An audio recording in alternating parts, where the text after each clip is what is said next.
diskusi teman-teman Banjarmasin. Bang Anies, kalau Bang Anies jadi presiden, pembangunan apa yang mau dilakukan di Banjarmasin? Waktunya 2 menit, silahkan dijawab. Ya, jadi apa yang paling mendasar yang saya lihat di depan sana adalah salah satu yang paling besar itu disebutkan adalah kerusakan ekologis. Jadi menurut saya itu harus menjadi prioritas utama di dalam mengembalikan pembangunan. Reforestasi, kemudian kita ingin agar ekonomi hijau itu menjadi prioritas di sini. Lalu yang tidak kalah penting adalah pelibatan masyarakat dalam pembangunan. Karena kalau kita bicara pembangunan, jangan sampai pembangunannya dikerjakan di Kalimantan Selatan, di Banjarmasin, tapi yang bekerja dari luar Banjarmasin dan dari luar Kalimantan Selatan. Justru harus sebaliknya. Dan yang tidak kalah penting adalah memastikan bahwa pembangunan infrastruktur ke berbagai wilayah di Kalimantan Selatan terjalin dengan baik. Karena kita tidak menginginkan hanya kota yang terbangun, tapi juga kawasan-kawasan kabupaten.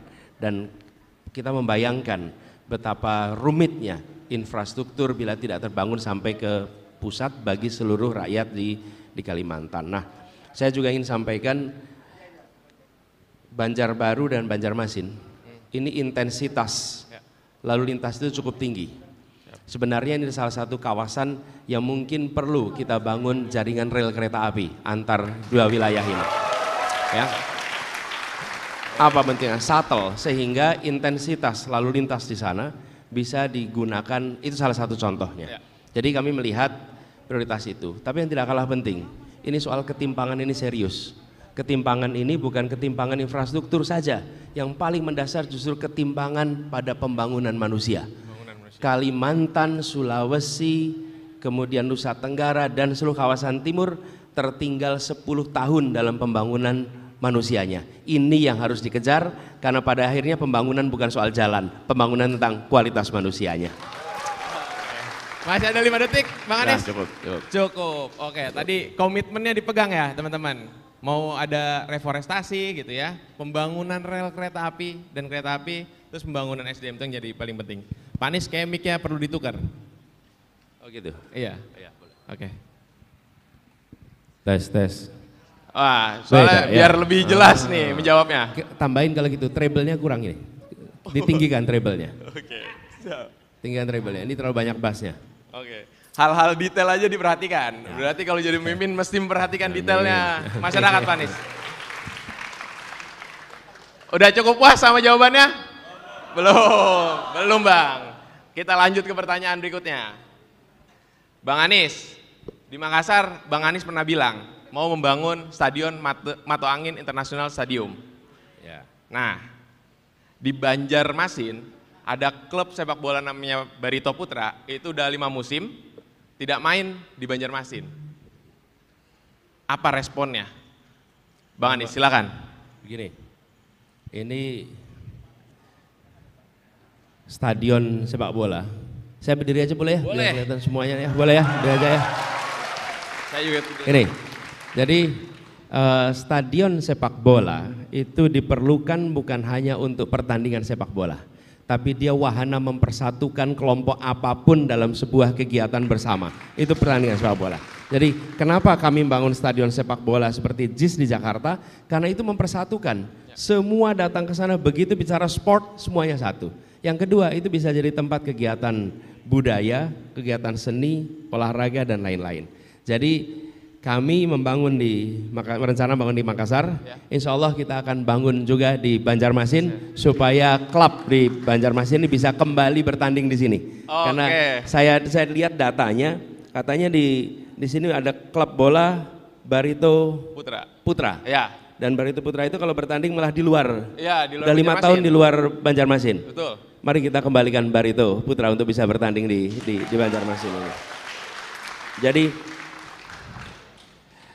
Wasaka International Stadium, itu namanya nanti. Oke, Wasaka International Stadium. Apa kepanjangannya Wasaka? Wasaka, di depan ada tulisannya. Apa Wasaka itu kepanjangannya? Wajah sampai Kaputing. Wajah sampai Kaputing, itulah namanya. Wasaka International Stadium. Dan insya Allah itu akan bisa dibangun. Nah, kami yakin itu bisa dikerjakan karena alhamdulillah kita pernah mengerjakannya di Jakarta. Dan kita melawan semua orang-orang yang pesimis bahwa stadion itu bisa dibangun. Dan sekarang justru menjadi salah satu stadion terbaik di dunia, itu ada di Jakarta. Oke, terima kasih Bang Anies. Jadi insya Allah kita catat, itu Wasaka International Stadium. Lalu begini, kami berencana bukan hanya di Banjarmasin, insya Allah ada sekitar 10 kota yang nanti akan kita bangun juga. Mana aja itu Bang? Nah itu diumumkannya nanti, jangan sekarang. Oke, siap. Satu persatu aja pengumumannya. Satu persatu. Terima kasih Bang Anies. Gimana teman-teman? Komitmennya tadi mau bangun Wasaka International Stadium. Sepakat? Sepakat? Oh. Sepakat ya. Oke. Masih kurang panas? Oke. Kalau masih kurang panas, biasanya kita challenge di segmen kedua. Kita masuk ke segmen kedua. Spill dong Nis.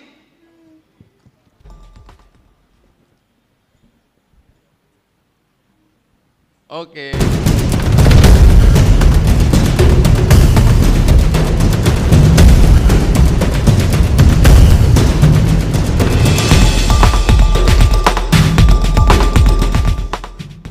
Oke, masuk ke segmen kedua ini, Bang Anies.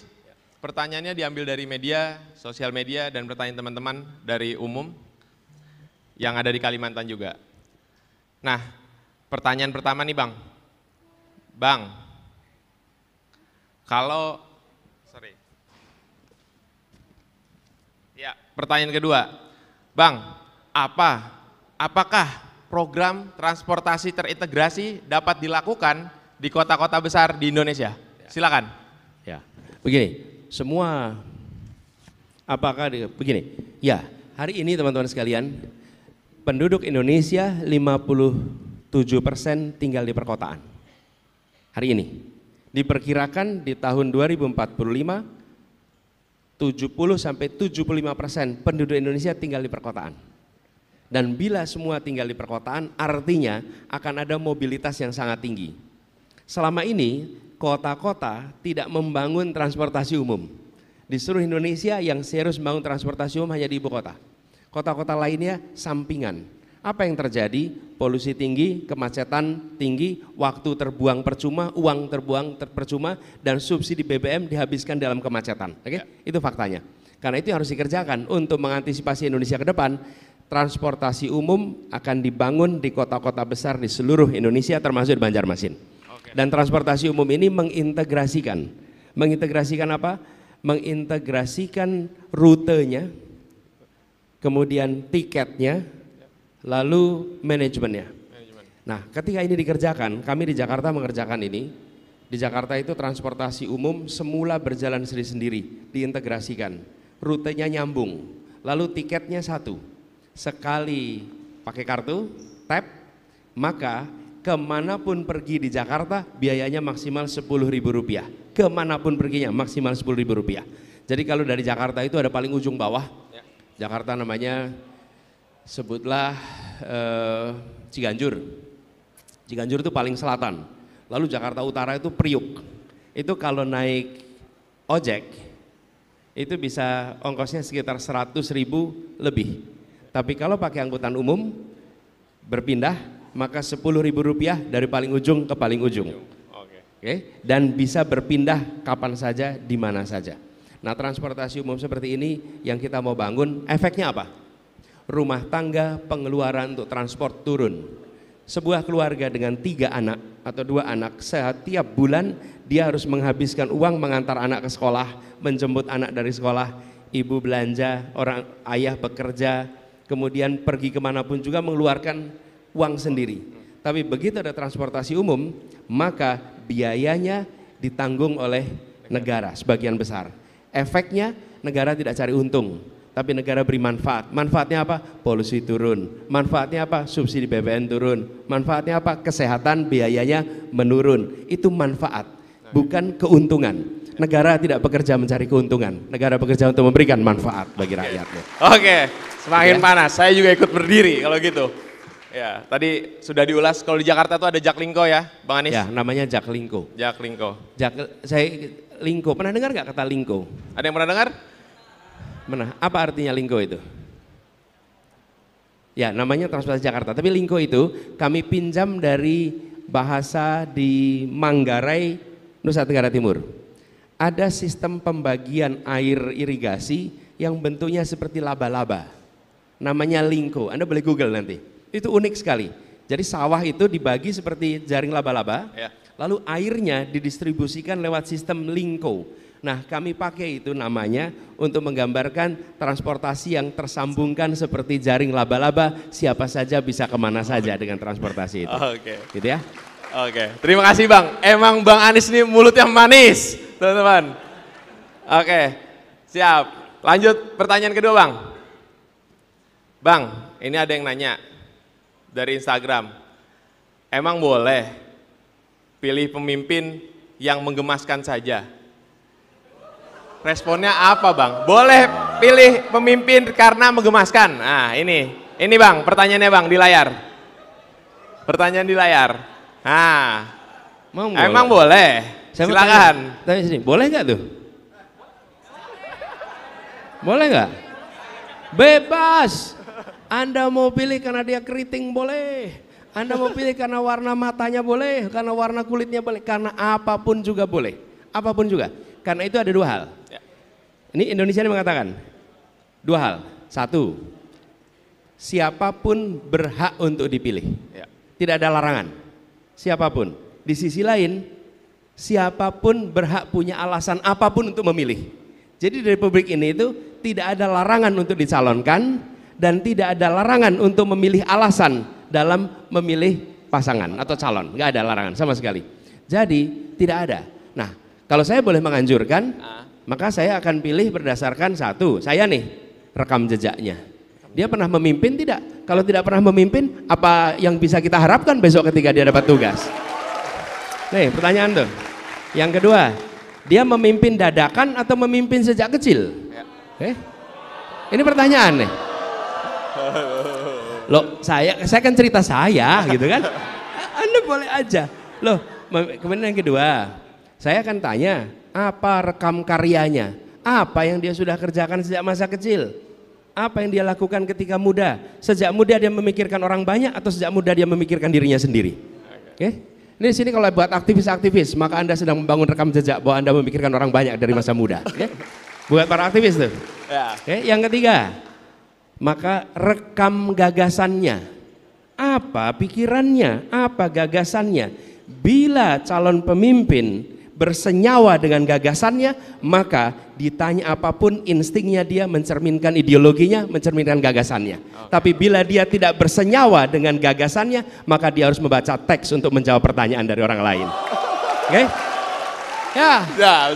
Karena Anda tidak bersenyawa, tapi kalau Anda bersenyawa dengan ideologi, Anda bersenyawa dengan pikiran, maka pikiran ideologi itu di dalam badan Anda, mau ditanyain ya itu jawabnya.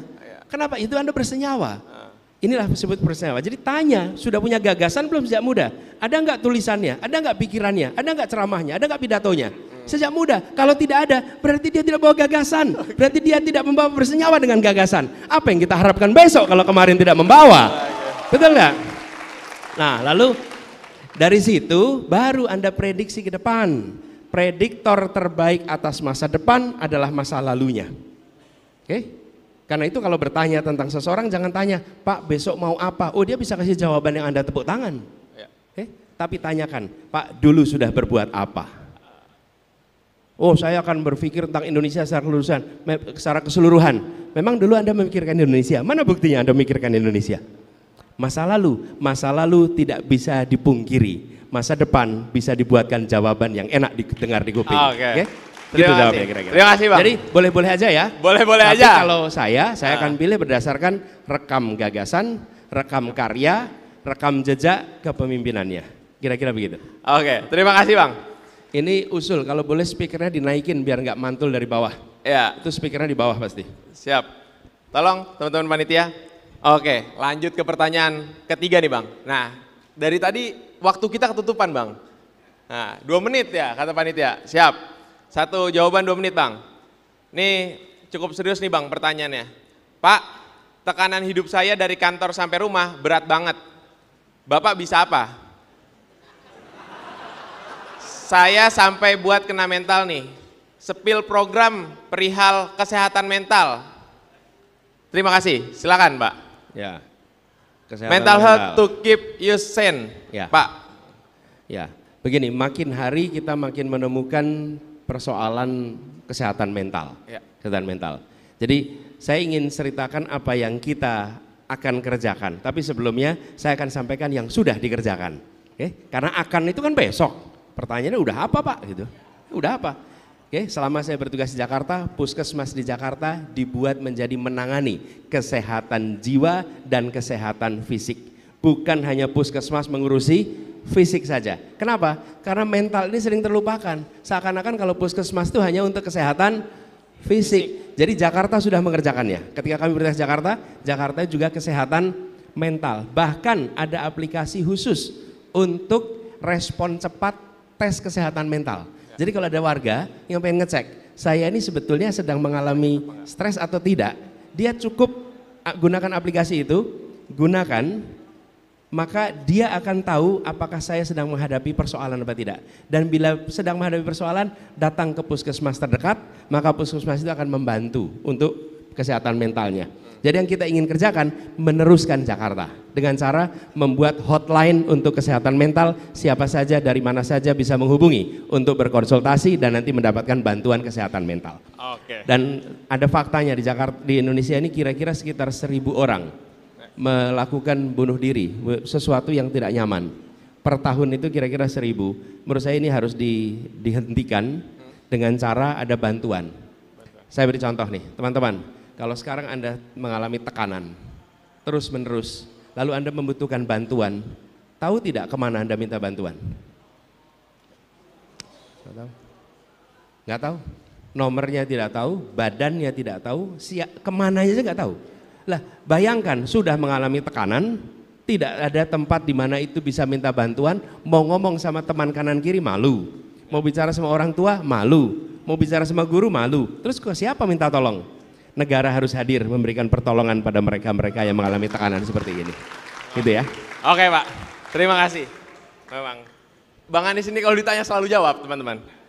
Bingung juga kita ya. Lanjut pertanyaan berikutnya nih Bang. Mau naik haji tapi biaya mahal, cita-cita naikin haji orang tua. Apa solusinya Bang? Biasanya anak muda nih punya cita-cita untuk naikin haji orang tuanya Bang. Tapi ternyata udah mahal, lama. Ya, dan Banjarmasin, Kalsel dulu dikenal sebagai salah satu tempat yang paling banyak memberangkatkan orang berangkat haji dalam sejarahnya. Karena pertambangan di sini, belum batu bara nih. Ya. Ketika intan dan pengolahan intan pada masa lalu. Jadi banyak yang bisa berangkat haji. Mudah-mudahan itu bisa kita teruskan. Nah, saat ini apa? Kami saat ini sedang melakukan pembicaraan soal itu. Satu adalah tentang bagaimana menurunkan biaya haji. Kita sedang melakukan pembicaraan dan kita berharap ini bisa selesai cepat supaya kita bisa menurunkan biaya haji sebagaimana negara-negara lain. Supaya biaya haji kita menjadi setara dengan negara-negara lain. Itu kita akan kerjakan. Tapi yang kedua, meningkatkan kuota haji. Jadi biayanya diturunkan, yang kedua kuotanya ditambah. Alhamdulillah, terima kasih. Pemerintah sekarang sudah meningkatkan kalau tidak salah 10.000 jamaah haji, kita berusaha untuk meningkatkan lebih banyak lagi, mudah-mudahan bisa sampai 20-30 ribu jamaah haji. Jadi itu dua hal yang kita insya Allah akan kerjakan. Oke teman-teman, kalau lagi punya cita-cita silahkan dilanjutkan nih. Ntar kalau Bang Anies jadi kita tagih komitmennya gitu. Oke, lanjut pertanyaan berikutnya.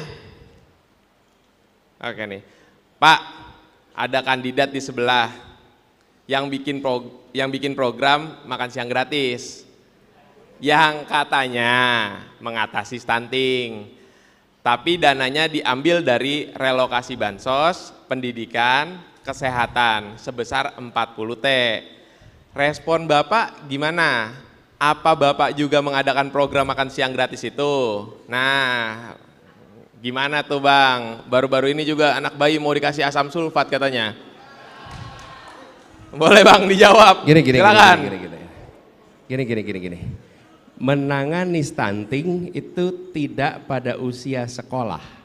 Menangani stunting itu sebelum ibu hamil. Ingat-ingat nih, sebelum ibu hamil. Jadi kesehatan calon ibu itu sudah harus dipikirkan. Calon ibu nih, baru calon ibu. Dan calon ibu itu membutuhkan itu tadi. Apa tadi yang disebutkan? Satu adalah zat besi, dibutuhkan sekali. Zat besi. Zat besi dapatnya dari mana? Ya, dari daging, dari makanan. Kemudian yang kedua adalah yodium.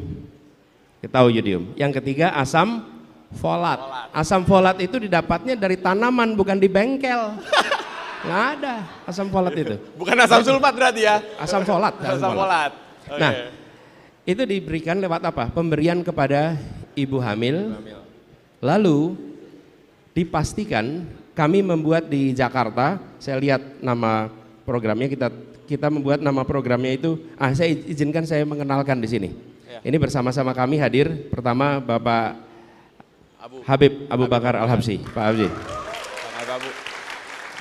Kemudian Ibu Nihaya, ini dari PKB, dan istri saya Ferry Farhati. Nah, pada waktu itu ketika kami bertugas di Jakarta, beliau memimpin sebuah program namanya Bagimu. Bagimu itu yang menurut kami di PKK di Jakarta, apa itu? Bahagiakan anak, beri gizi yang cukup, dan satu lagi adalah stimulasi anak. Jadi stunting itu tidak cukup hanya dengan gizi. Berikan kebahagiaan, berikan gizi, berikan stimulasi. Dari situ baru anak itu akan tumbuh dengan baik. Nah, itu yang kita ingin kerjakan. Caranya apa? Paling depan PKK. PKK itu ada dasawisma. Teman-teman tahu nggak dasawisma?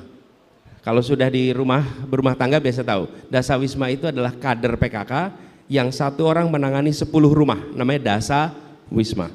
Lalu 10 keluarga ini dipantau dan mereka yang mengadakan program pemberian gizi untuk ibu hamil, pemberian gizi untuk anak usia dini, dan stimulasi yang tepat untuk anak usia dini. Ini tidak bisa dikerjakan oleh aparat pemerintah.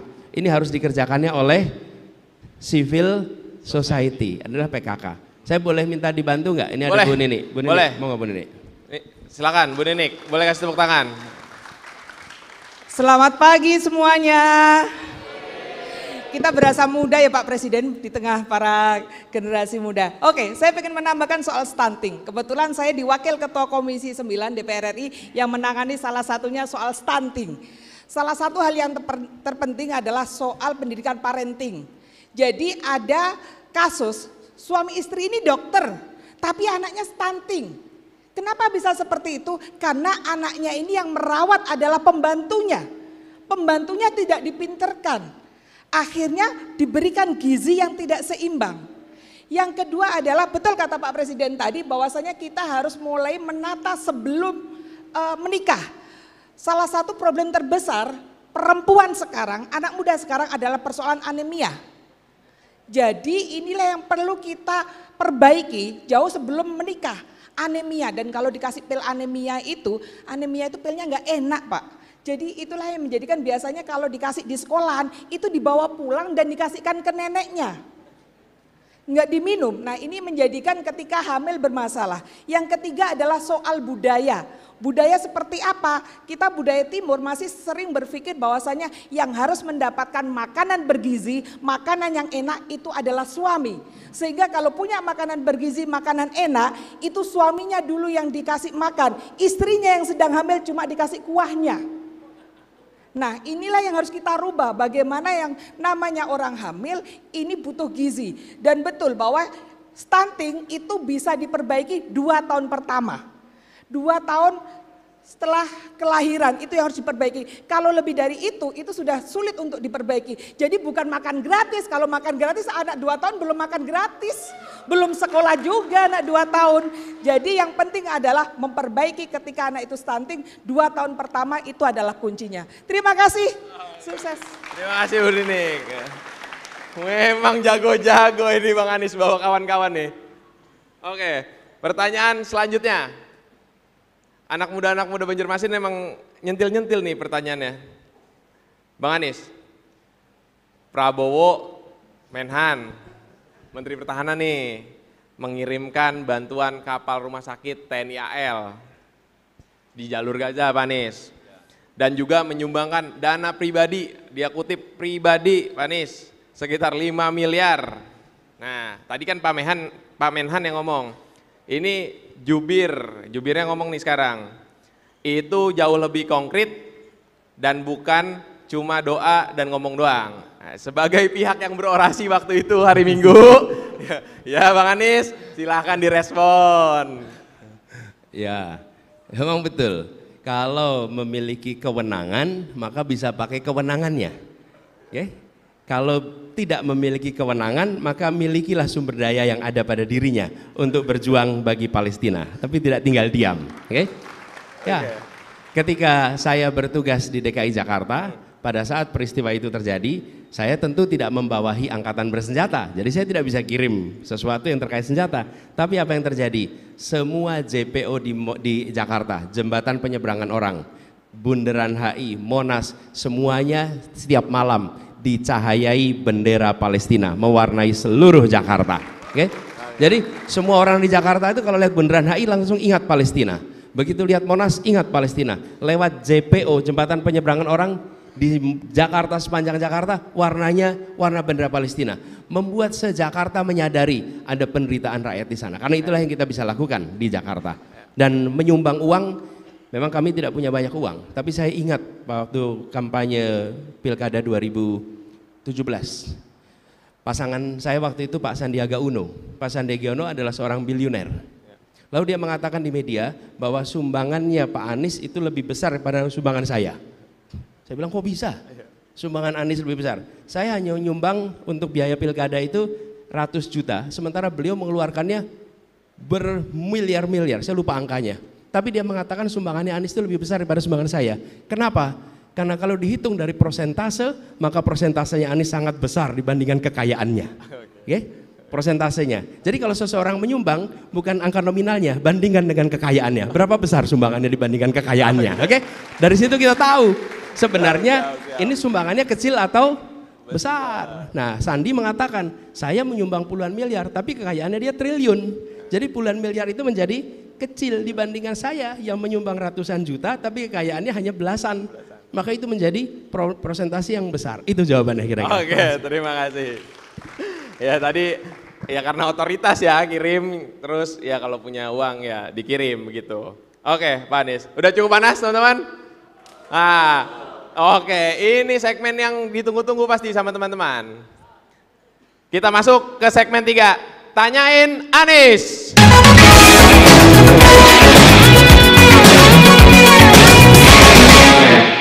Oke teman-teman, di segmen ketiga ini kita mengambil pertanyaan dari teman-teman yang mengacungkan tangan.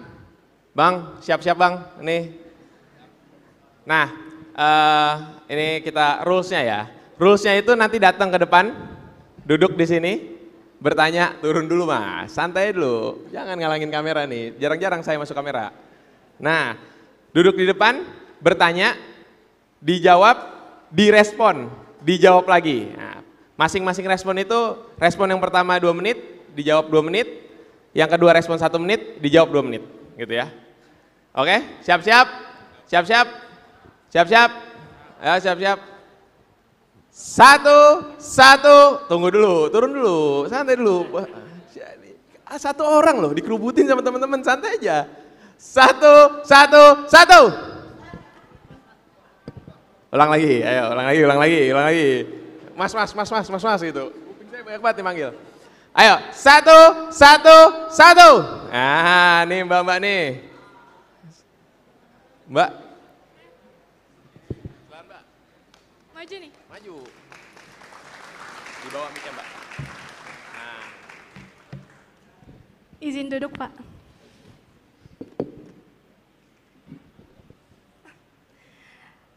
Perkenalkan semuanya, nama saya Rahma. Rahma, ya. Mohon maaf nyempil dikit, sebenarnya saya bukan mahasiswa tapi masih kelas 11 SMA. Ya. Top. Rahma nggak sekolah? Izin, Pak. Izin ya sekolah? Benar. Diizinkan ya? Diizinkan. Alhamdulillah. Boleh tepuk tangan sekali lagi buat Rahma. Wah, hebat kamu. Ya, izin bertanya Pak. Tapi saya mau nanya ke kakak-kakak yang lain dulu nih.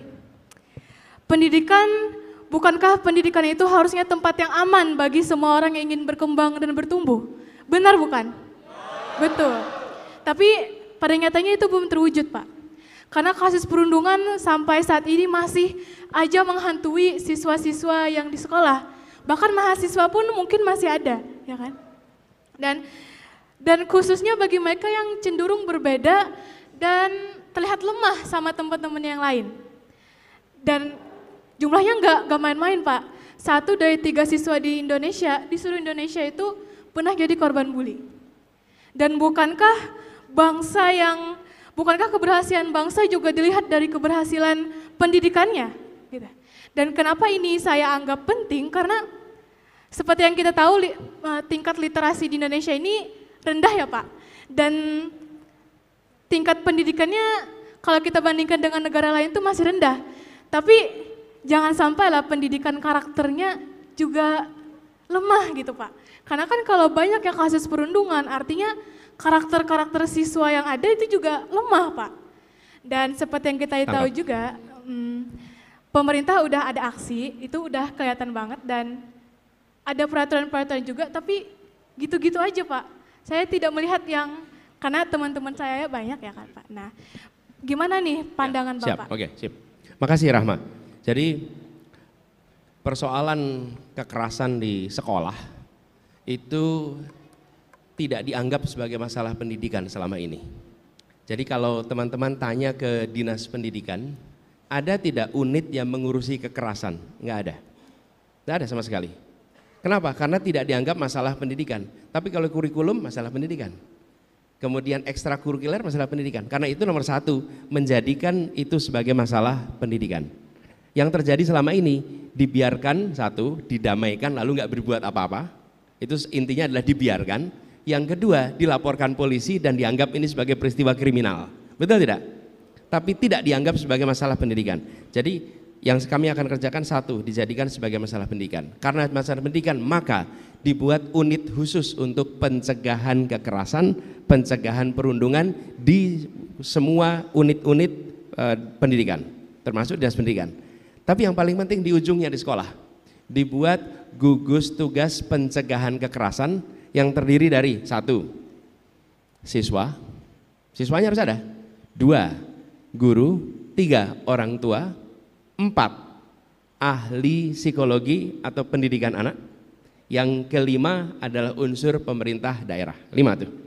5 nama itu dibentuk gugus tugas, lalu dibuatkan poster menuliskan gugus tugas pencegahan kekerasan sekolah, dituliskan nama orang-orang yang bertanggung jawab, lalu dibuatkan nomor telepon pelaporan bila ada kejadian. Oke? Sehingga ketika Anda mengalami kekerasan di sekolah, ini sekarang nih, misalnya Rahma jadi korban kekerasan. Terus Rahma ketika itu mau lapor sama siapa? Apa yang dikerjakan? Dan kalau lapor sama guru, gurunya pun tidak punya SOP, apa yang harus dikerjakan? Gugus tugas ini membentuk SOP-nya, membentuk cara menanganinya, yang ditangani dua-duanya. Bukan hanya korban yang terkena perundungan, tapi pelakunya juga harus mendapatkan penanganan, pendampingan, karena dua-duanya itu bermasalah. Yang satu bermasalah karena melakukan, yang satu karena menjadi korban dia punya goncangan. Nah, dengan adanya gugus tugas di setiap sekolah, maka insya Allah kami yakin kita akan bisa menekan jumlahnya. Kedua, mencegah pengulangannya. Yang ketiga, melakukan remedinya. Lalu di tingkat kota, tingkat kabupaten dilakukan review terus-menerus. Bulanan, mana saja sekolah yang terjadi perundungan, dan bila itu terjadi ada statistiknya, kepala sekolahnya bisa dievaluasi berdasarkan bukan hanya kinerja akademik, bukan aja kinerja ekstrakurikuler, tapi juga kinerja menjaga sekolah menjadi sekolah yang aman. Karena menurut saya sekolah itu harus aman, sekolah itu harus aman, nggak usah dibilang sekolah aman anak, ya sekolah itu memang harus aman. Masa ada sekolah aman anak, sekolah tidak aman anak? Sekolah itu ya harus aman untuk anak, gitu ya Rama ya. Oke, tadi kan izin merespon ya Pak. Tadi kalau misalkan dibikinkan unit dari siswa, guru, dan kalau misalkan tetap bermasalah dari data yang ada, kepala sekolahnya yang dievaluasi. Gitu kan Pak ya? Tadi. Bukan, jadi oke. Oh iya, lanjut Kak Pak. Oh saya. Oke, mungkin salah paham ya, tapi yang saya dapat adalah karena unit-unit anti bully, satgas anti bully, duta anti bully itu udah lumayan dibangun ya di mana? Di sekolah-sekolah di sini Pak. Apa namanya? Tergantung sekolahnya, ada satgas anti bully, ada duta anti bully, karena kan merespon dari peraturan yang dibikin oleh 5 kementerian sebelumnya tentang aksi anti perundungan di sekolah Pak. Itu udah lumayan dibangun. Tapi pertanyaannya lagi, bagaimana siswa, guru, dan unit-unit yang bersatu itu benar-benar menjalankan tugasnya.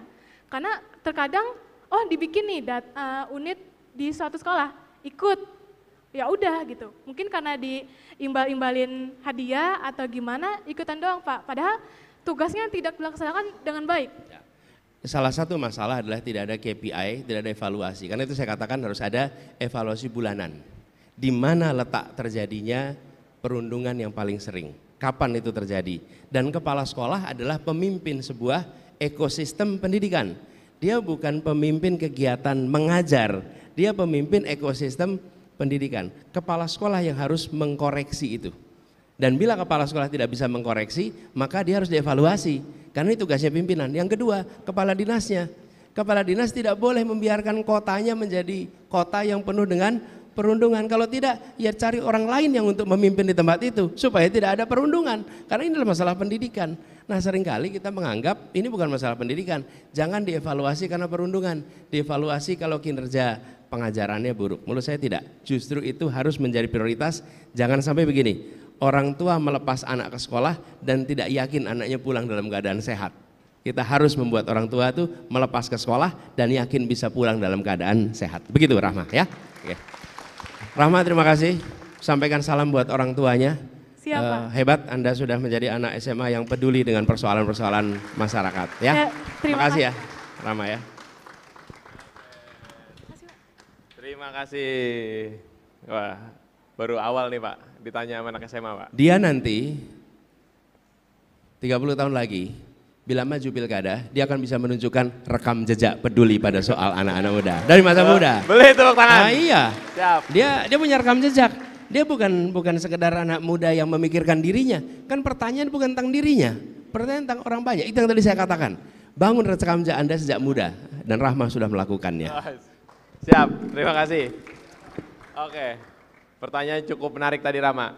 Kita lanjut Bang ke teman-teman yang lain. Tadi sebelah sana, mungkin sebelah sini. Ya, kita atur aja lah, biar cepat. 1, 1, 1.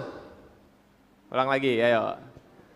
1, 1, 1.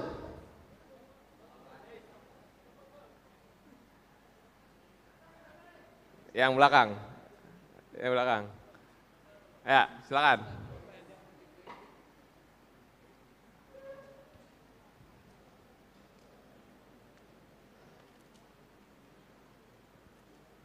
Silakan, Bro. Bisa, Pak. Yuk.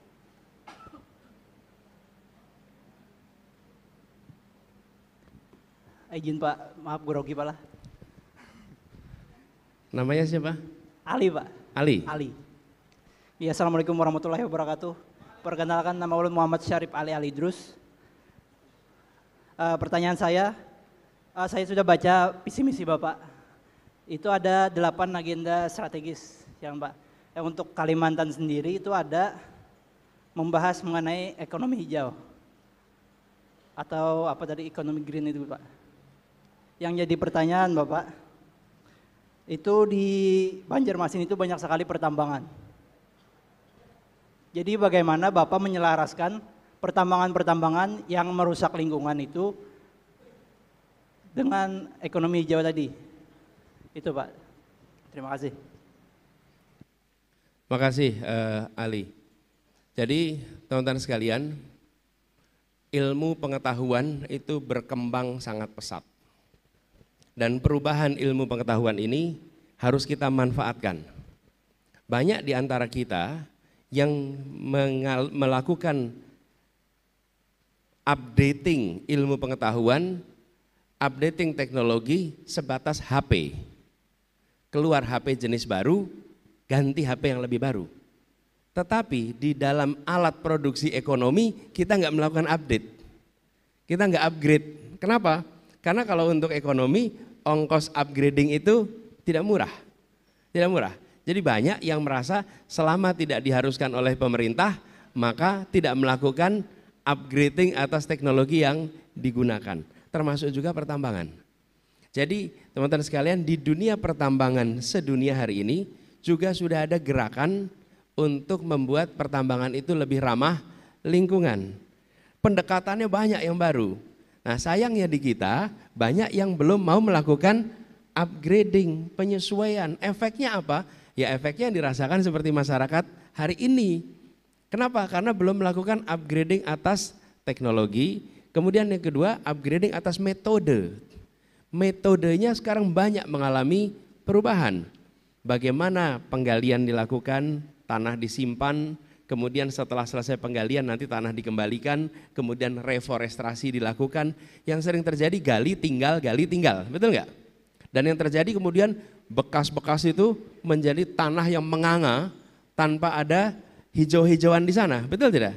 Nah itu sudah kuno.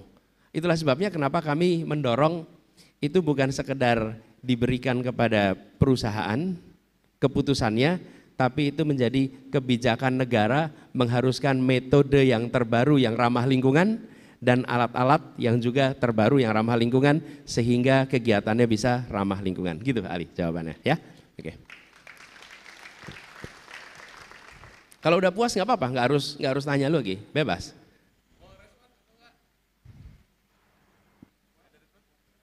Boleh respon.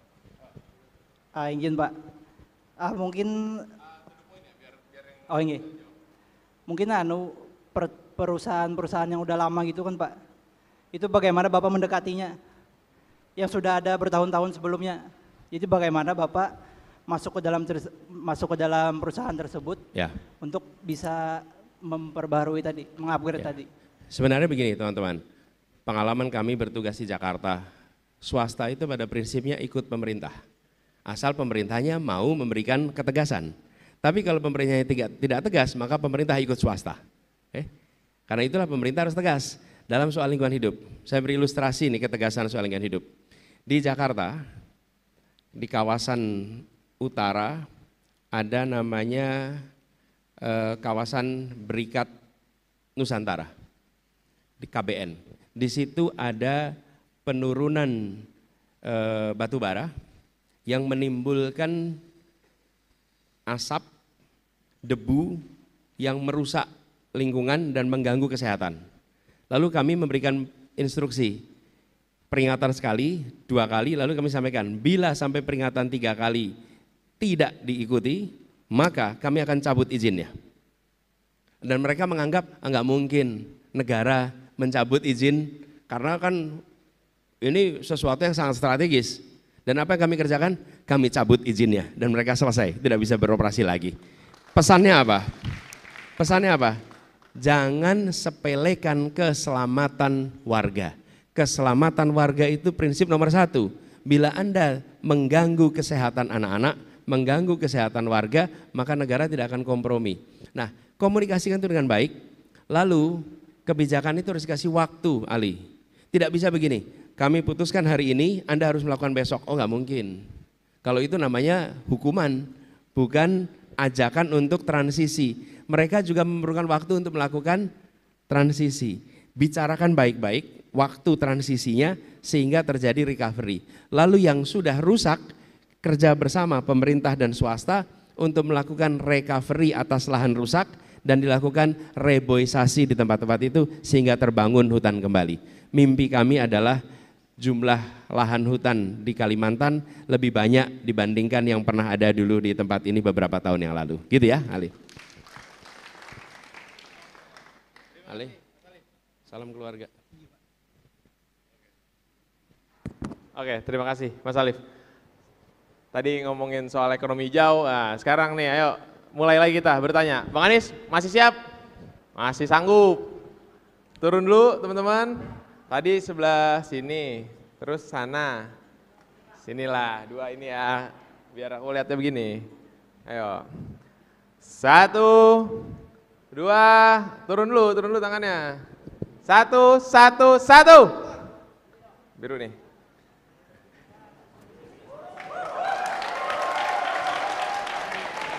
Bang, saya salah nih manggil mahasiswa. Cek tes.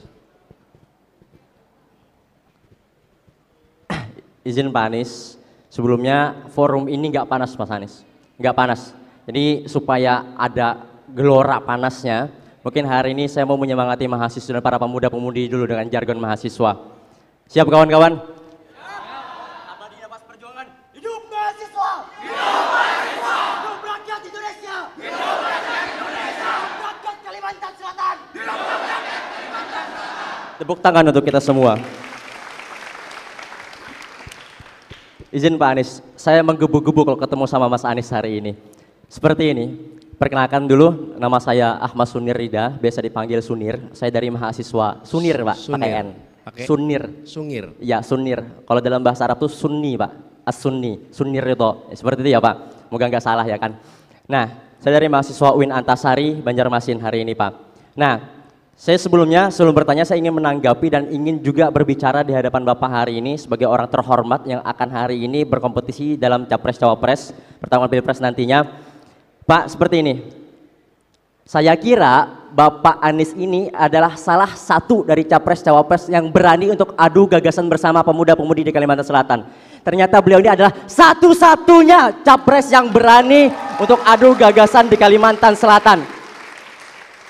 Dengan kata semoga, saya juga berharap yang lain juga seperti ini Pak. Cuman agenda seperti ini sangat luar biasa bagi saya. Karena cuman Bapak yang hari ini untuk menerima adu tantangan, adu gagasan bersama dengan mahasiswa. Oke Pak, saya ingin sebutkan dulu, semua yang ada di sini, mayoritas mahasiswa yang menggunakan izin dispensasinya dari perkuliahannya hanya untuk datang ke tempat Pak Anies.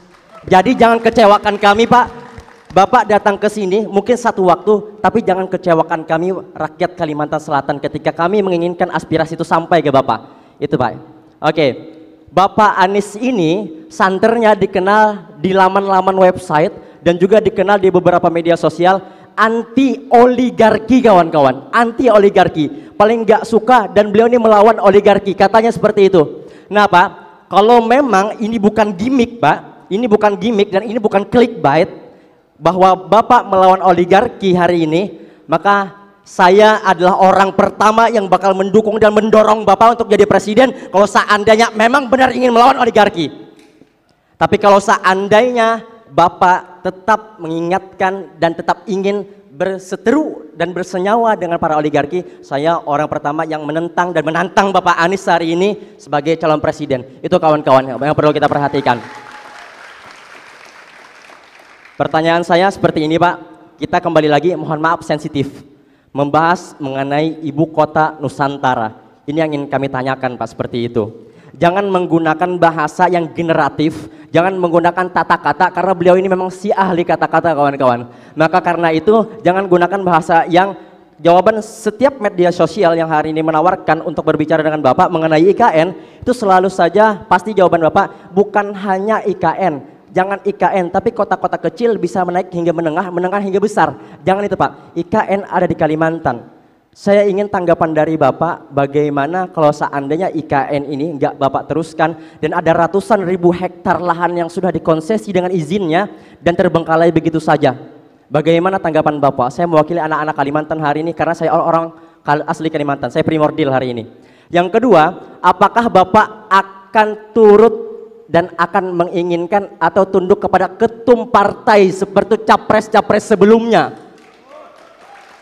Kalau seandainya satu waktu Bapak terpilih menjadi calon presiden, apakah Bapak akan ikut turut atau menerima tunduk kepada ketum partai yang mengusung Bapak? Yang terakhir Pak, ini menjadi masalah kami bersama, Undang-Undang ITE. Undang-Undang ITE, akankah di 100 hari kerja Bapak akan membuka kembali pembahasan untuk mencabut Undang-Undang ITE? Karena hari ini mahasiswa kalau ingin beraspirasi mengadvokasikan permasalahan di Kalimantan Selatan selalu saja dicekoki. Itu Pak pertanyaan saya, tolong ditanggapi Pak. Sekian. Oke. Makasih Bung Sunir. Jadi saya menyambut baik dan bahkan saya bilang kita itu ingin agar semua yang hendak dicalonkan itu ditanya apa saja. Kenapa? Ya karena nanti ketika berada di kepemimpinan akan berhadapan dengan urusan apa saja. Jadi jangan kemudian menghindari. Ada yang bisa kita jawab, ada yang kita bisa tidak jawab. Ada yang kita memahami, ada yang kita tidak memahami. Tapi satu hal yang pasti, kita terbuka untuk dialog dan itu yang kita kerjakan. Dan saya ingin sampaikan terima kasih teman-teman mengambil apa istilahnya tadi? Izin dispensasi ya, satu. Kemudian yang kedua, tadi ada pertanyaan, apakah Anda akan melawan oligarki? Tidak. Saya akan melawan ketidakadilan, itu yang akan saya lawan. Oke? Kenapa? Saya tidak mau menjadi memusuhi satu pihak. Saya tidak memusuhi siapapun. Tetapi bila Anda melakukan hal yang tidak berkeadilan, maka tugas negara adalah menghadirkan keadilan. Jadi bukan subjeknya yang harus dilawan. Yang harus dilawan itu adalah prinsip ketidakadilan. Dan kita menyaksikan ada banyak ketidakadilan hari ini. Karena itu saya mengatakan perjuangan kami adalah menghadirkan keadilan. Dan dalam kami menggunakan istilah membesarkan yang kecil tanpa mengecilkan yang besar. Oke? Itu dalam semua prinsip. Menguatkan yang lemah tanpa melemahkan yang kuat.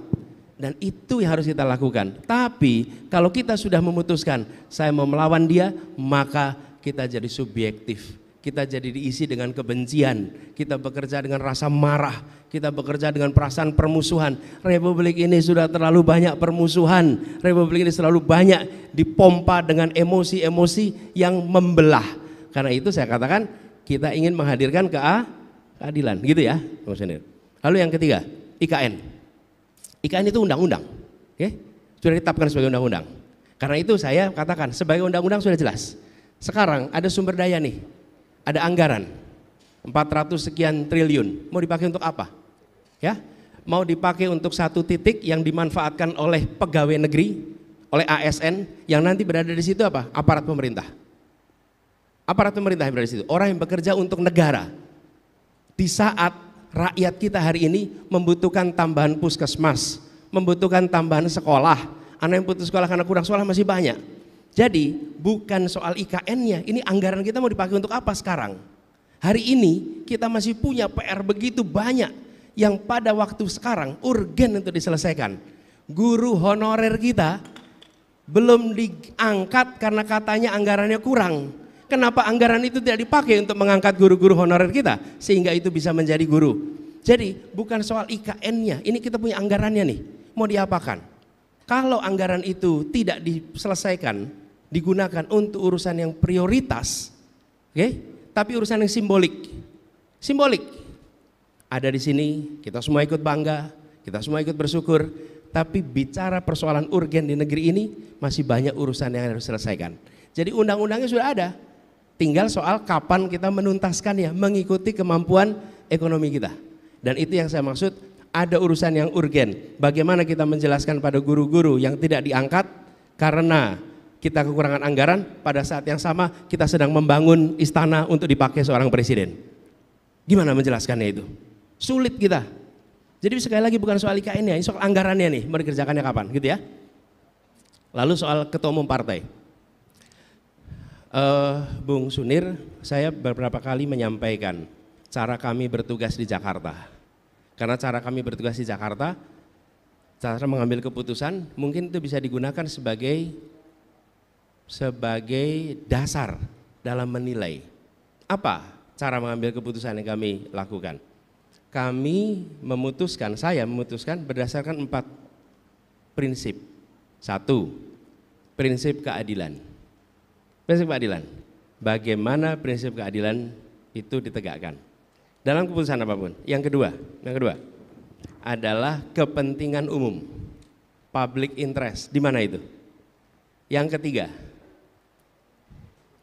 ketiga adalah fakta, data, ilmu, objektivitas.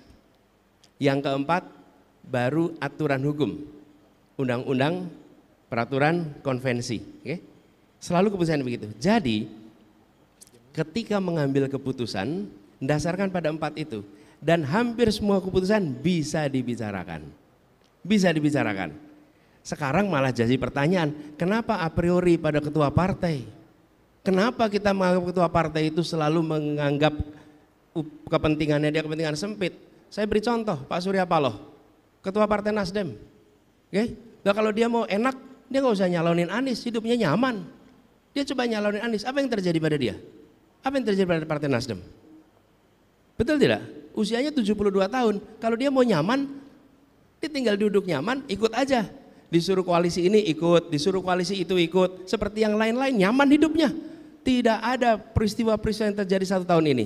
Jadi jangan anggap kalau ketua partai lalu otomatis dia tidak lagi mementingkan kepentingan umum dan mementingkan kepentingan negara. Masih banyak ketua-ketua partai kita yang membawa kepentingan itu. Oke? Nah, kita harus kritis. Saya setuju dengan Anda kritis, tapi jangan a priori. Karena kalau kita a priori, maka kekritisan kita hilang. Kita hilang. Jadi jawaban saya, Bung Sunir itu. Lalu soal undang-undang ITE. Undang-undang ITE sudah berulang kali kami sampaikan. Malah waktu itu saya bilang ini, Bung Sunir, mungkin juga pernah dengar.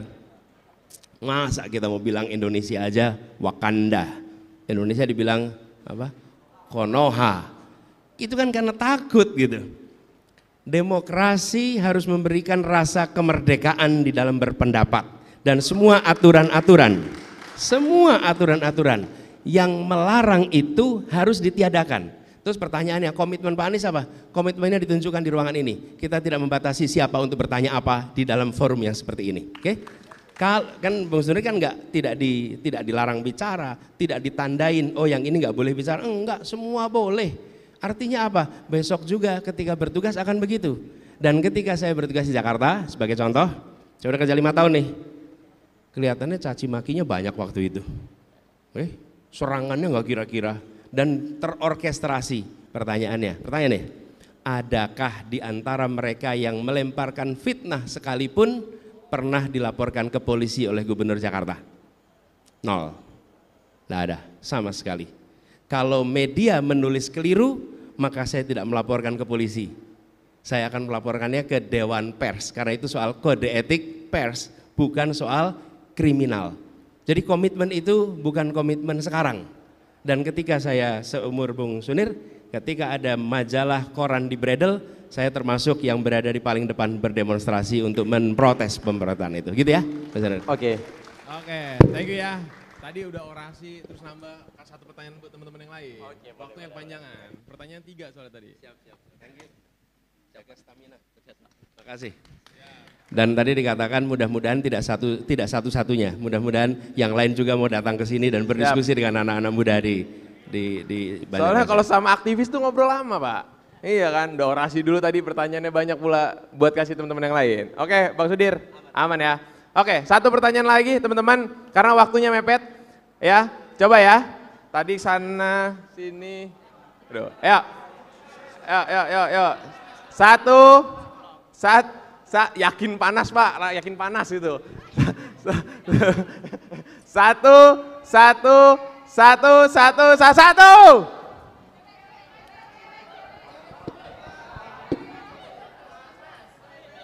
Ulang lagi. Ayo, iya, yang perempuan kurang ya? Iya, perempuan belum ini. Anda kurang adil. 1, 2, 1, perempuan berarti. Nah, jatahnya perempuan nih. Gender balance. Ayo, 1. Perempuan ya. Ya, ayo Mbak. Ya, silakan Mbak. Mbak, ini Mbak ini depan. Mbak ini depan. Ayo. Silakan Mbak. Mbak, singkat ya Mbak, biar waktunya efisien dan efektif. Ayo Mbak, silakan. Wah, bawa buku nih Pak, budaya ilmu Pak. Tambah berat kali nih diskusi ini nih. Oh, ada titipan, boleh. Dikasih ke Pian. Iya, dikasih ke Bapak. Pian itu kamu, Pak. Oke, ya. Pegang mic-nya, ya. Silakan. Singkat ya? Iya. Waktunya mepet. Yuk. Assalamualaikum warahmatullahi wabarakatuh. Salam sejahtera semua. Jadi perkenalkan, nama saya Nur Aini. Saya mungkin di sini akan menyebutkan ikatan organisasi saya. Saya berasal dari organisasi Ikatan Mahasiswa Banjarmasin. Mungkin akan mewakili para perempuan yang di sini yang tidak maju ataupun para mahasiswa-mahasiswa yang tidak sempat maju. Jadi di sini saya akan mempertanyakan Bapak. Sebelumnya pertanyaan ini, nama saya Nur Aini. Nur Aini. Jadi sebelumnya saya pernah mempertanyakan ini di depan Wakil Ketua DPRD Kota Banjarmasin, dan mungkin pernah saya pertanyakan pula di depan mahasiswa-mahasiswa Ikatan Organisasi Banjarmasin. Mungkin sudah sangat struktural, ini adalah tentang pendidikan Bapak. Saya notabene adalah mahasiswa pendidikan khususnya. Nah, di sini pun saya mungkin nanti ketika lulus punya pemikiran sama seperti mahasiswa-mahasiswa pendidikan yang tidak ingin mungkin menjadi guru. Karena apa? Karena kita lihat gaji atau honorer yang ada di Indonesia itu mungkin tidak sesuai dengan rata-rata. Bahkan ada pula yang mengatakan bahwa pendidikan di Indonesia kita tidak hanya mendidik anak-anaknya, akan tetapi juga mendidik orang tuanya.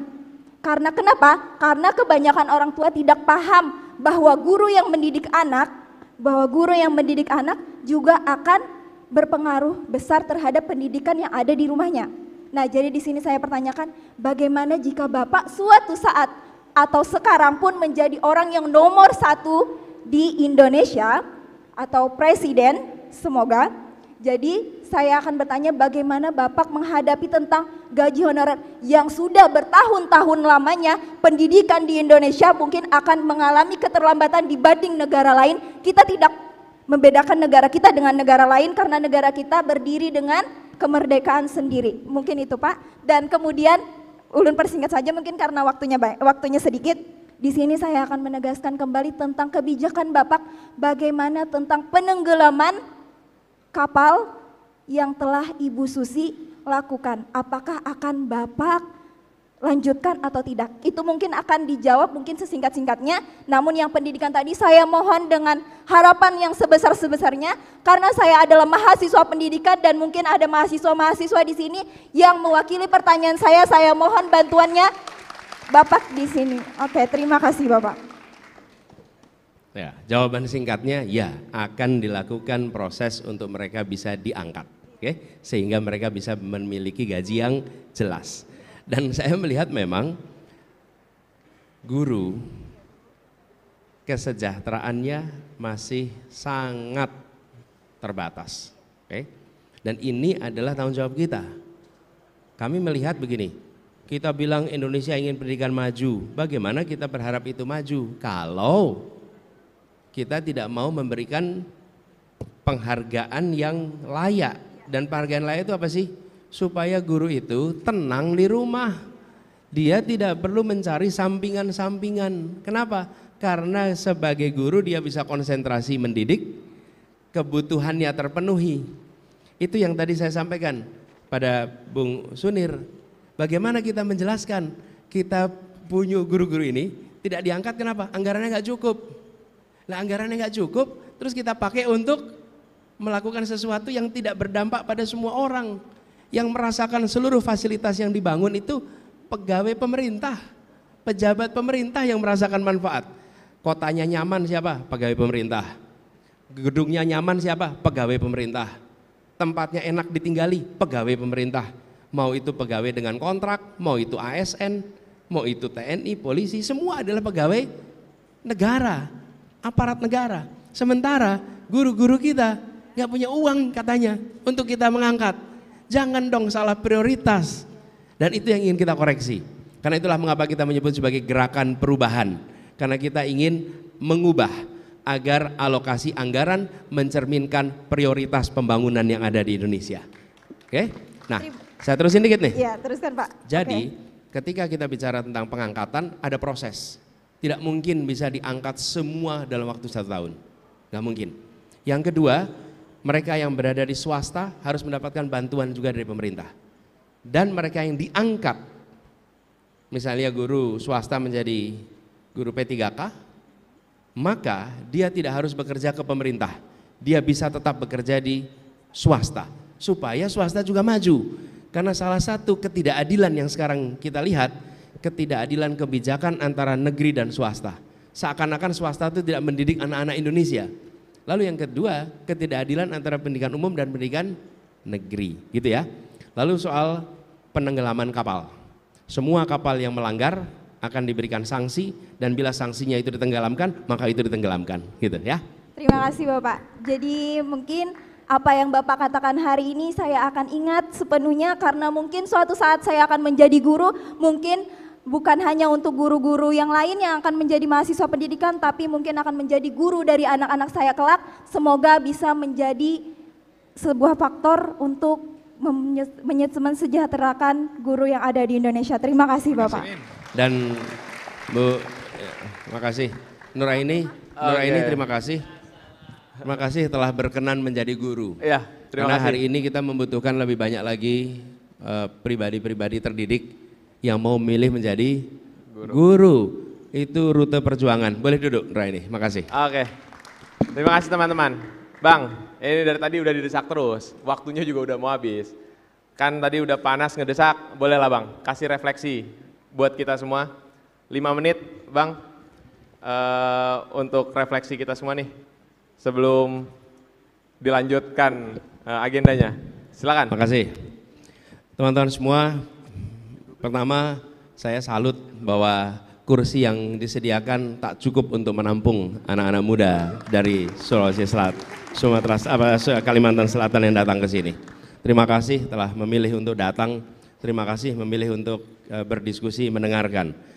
Dan dialog seperti ini akan terus dijaga. Menurut kami, kebebasan berpendapat harus dihidupkan, karena itulah cara membuat kita semua makin cerdas.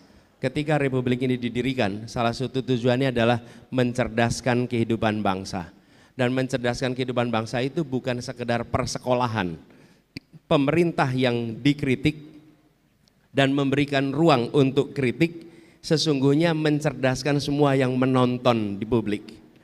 Ya, ketika saya sebagai pejabat negara, lalu ada pihak yang mengkritik, maka publik itu menonton apa penjelasannya. Lalu pemerintah menjelaskan, dan ketika pemerintah menjelaskan ditambah kritik lagi, jelaskan lagi, kritik lagi, jelaskan lagi. Apa yang terjadi? Publik mengalami pencerdasan.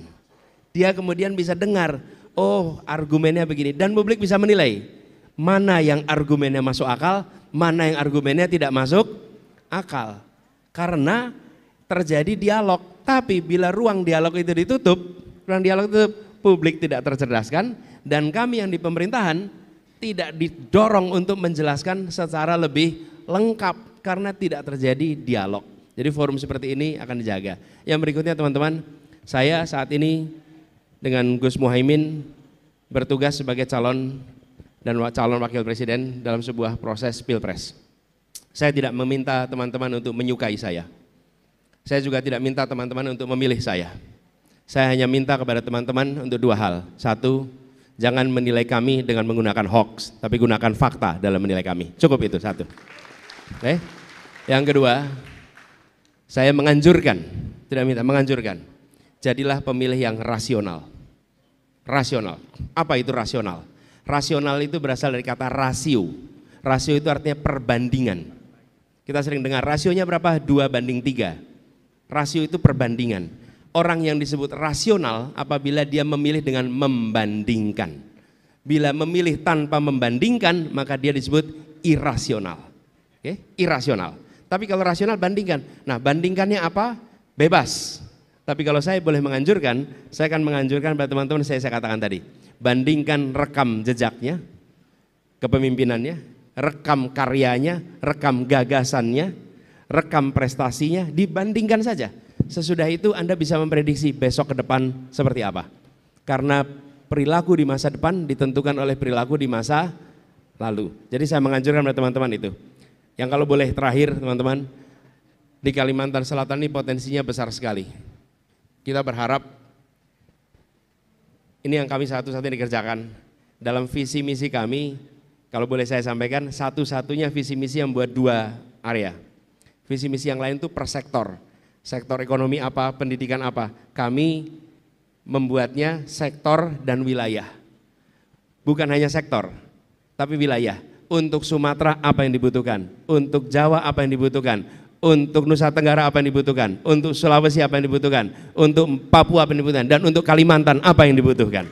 Sehingga kita tidak menganggap Indonesia itu Jawa semua, dan tidak menganggap Indonesia itu sama semua, dan tidak menganggap desa di seluruh Indonesia itu sama dengan desa di Jawa saja. Tidak, desa itu beda-beda. Kalimantan ini punya keunikan tersendiri.